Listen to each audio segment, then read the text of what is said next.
Le colonel Claude Pivy avait-il réellement été arrêté ou bien il s'était rendu en ce mois de septembre 2024? C'est de ça que nous parlons dans cette vidéo. Suivez.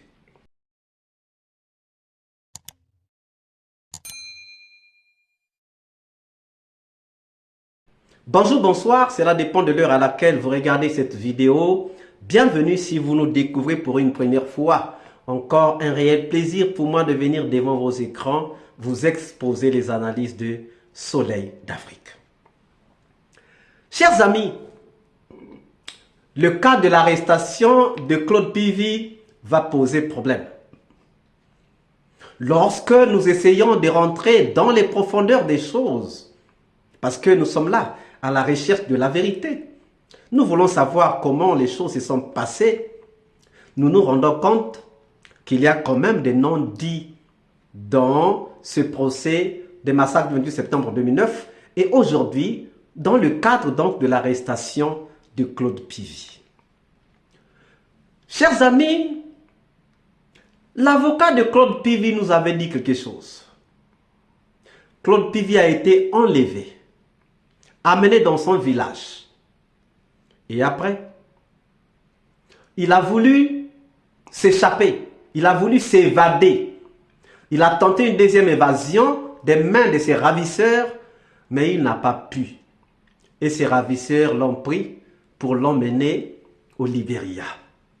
Il y a un problème. Ils ne l'emmènent pas au Libéria pour aller le tuer, mais ils l'emmènent quand même au Libéria. Mais pourquoi ces ravisseurs qui l'ont emmené au Libéria n'ont pas été arrêtés? Point d'interrogation. Point d'interrogation. Suivez l'avocat de Claude Pivy. Je ne peux pas fabriquer.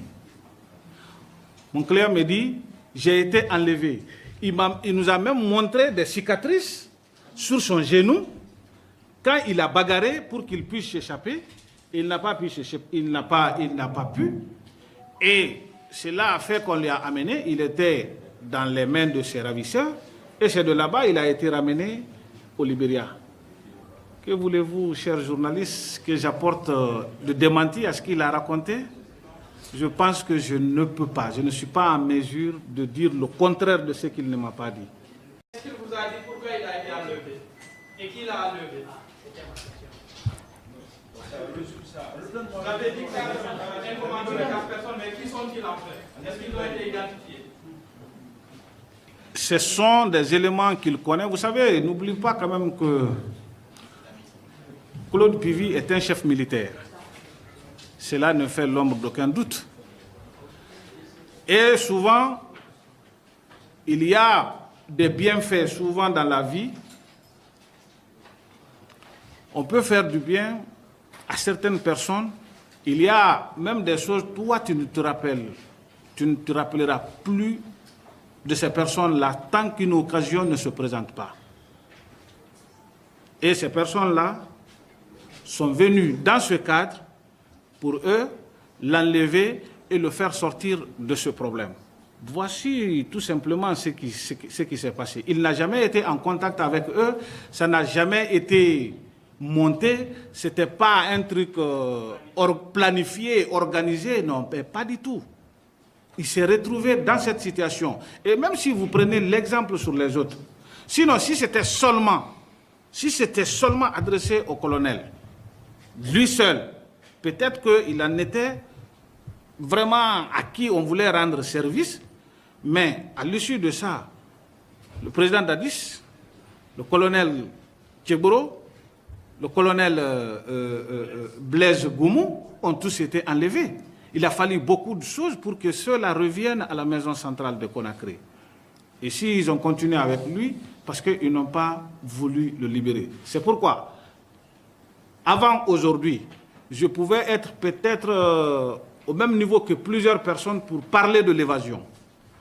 Mais moi, j'ai rencontré mon client, j'ai eu des discussions sincères, franches et claires avec lui.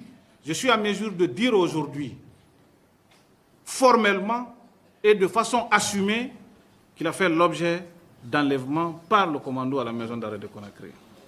Qui sont-ils? Non, c'est des inconnus. C'est des inconnus pour moi, mais lui c'est des personnes qu'il a connues comme des subordonnés, mais jamais quand même... Vous venez donc de suivre l'avocat de Claude Pivy, chers amis. Une scène irréaliste. Nous pouvons le dire, hein? Une scène irréaliste. Mais regardons maintenant ce qui s'était réellement passé.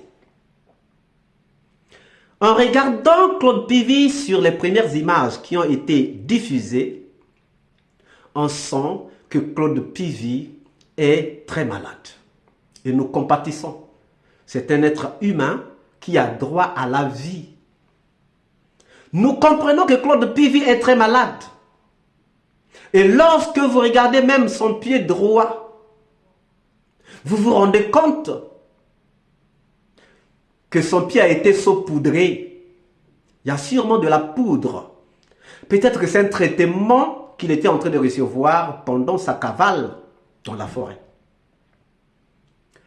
Et ça, c'est quel type de traitement? Peut-être que c'est une plaie qu'il a eue pendant donc sa cavale. C'est bien possible, c'est fort possible. Or, Claude Pivy est diabétique. À la maison centrale, il était sous traitement. Mais lorsqu'il se retrouve en cavale, est-ce qu'il avait assez de médicaments en cavale pour survivre à son diabète? Point d'interrogation. En regardant Claude Pivy à la maison centrale de Kwaya, on se rend compte que Claude Pivy a récupéré un peu de poids. Il a récupéré. Il n'est plus pareil au Claude Pivy que nous avons vu dans les premières images. Là où vous avez Claude Pivy en polo bleu-blanc ou bleu-noir, ce n'est plus la même apparence de Claude Pivy lorsqu'on le voit à la maison centrale ou lorsqu'on est en train de le faire descendre. Si vous regardez bien, vous allez vous rendre compte que Claude Pivy a quand même récupéré un peu. Un peu. Alors, chers amis, nous pouvons comprendre que Claude Pivy sortait donc d'une galère. Claude Pivy sortait d'une grande galère que nous ne pouvons même pas souhaiter à nos ennemis. Parce qu'il a droit à la vie. C'est un être humain. C'est une personnalité. Il a droit à la vie, Claude Pivy. Donc, nous ne pouvons pas lui souhaiter du mal. Mais nous comprenons qu'à la maison centrale de Kwaya, il récupère. Voilà pourquoi son avocat est même fier de dire qu'il remercie le procureur, qu'il remercie les autorités. C'est très bien. Le troisième élément que nous prenons, c'est que les informations de sources sûres disent que la date même de la propagation de la nouvelle sur l'arrestation de Claude Pivy n'est pas la date exacte. Claude Pivy aurait été déjà arrêté, sinon serait déjà entre les mains des services policiers libériens, des services policiers libériens, pardon, depuis plus de 15 jours avant même la diffusion de la nouvelle de l'arrestation de Claude Pivy. Sur RFI, il y a un analyste qui nous l'a dit. Donc, nous pouvons comprendre que Claude Pivy n'était vraiment pas arrêté le jour même où on a diffusé des informations sur lui. Parce qu'il y avait des tractations sur son extradition. Voilà pourquoi on a opté pour la solution d'une coopération de police à police. Parce que même si certaines personnes pensent que Claude Pivy a été extradé, non, Claude Pivy n'a pas été extradé, mais Claude Pivy a été ramené par une opération, par une coopération de police à police. Donc Claude Pivy serait déjà entre les mains des services libériens 15 jours avant la diffusion de la nouvelle sur son arrestation. Et le quatrième point que nous allons relever, c'est que des sources sûres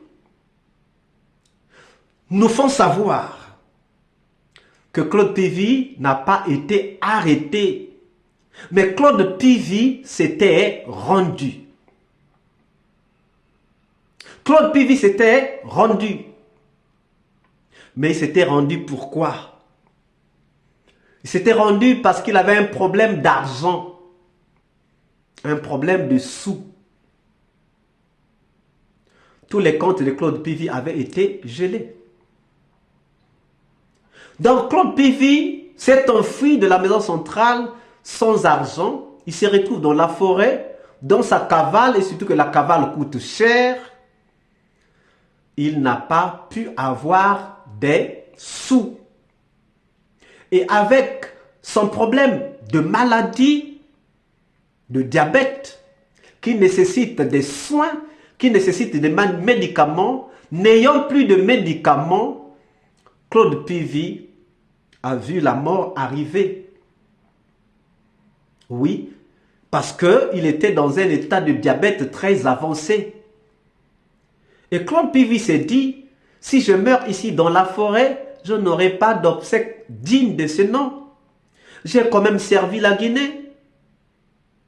Je préfère me rendre. Je préfère me rendre.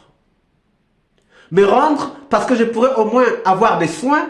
Ou si les soins ne réussissent pas, je peux mourir quelque part où les gens vont m'enterrer, même si ce n'est que ma famille qui va m'enterrer, même si ce n'est que mes amis qui vont m'enterrer, au moins je serai enterré au lieu d'être enterré ici en brousse. Un endroit où les gens ne connaîtront pas. Ça, c'est une information que nous avons eue de sources pures, de sources sûres, qui nous dit le problème de Claude Pivy n'a pas été qu'il a été arrêté, mais il s'est rendu. Parce que nous aussi, on peut se dire, Claude Pivy, un grand militaire comme ça, avait pris toutes les précautions avant de s'enfuir. Même s'il a été trahi par Gono Sangaré, parce qu'il n'est pas parti avec l'oncle de Gono Sangaré. Mais quand même, il pouvait se rendre au Libéria comme en Sierra Leone. On avait déjà dit que Claude Pivy se trouvait au Libéria. Donc, chers amis, la vraie vérité, c'est ça sur Claude Pivy. Il s'est rendu parce qu'il s'est rendu compte que la mort était en train de s'approcher. C'est mieux d'aller et compter peut-être sur la grâce présidentielle un jour pour sortir, ou encore être en vie en prison, que d'être mort dans une forêt où on n'aura pas vraiment des obsèques dignes de ce nom. Alors, c'est là où nous pourrons nous dire, finalement, peut-être que lorsque l'avocat de Claude Pivy, Maître Chérif, disait que Claude Pivy voulait se rendre, mais qu'il avait peur, il voulait des garanties, peut-être que ça pouvait aussi être vrai, même si nous ne croyons pas. Maintenant, pourquoi n'avoir pas pensé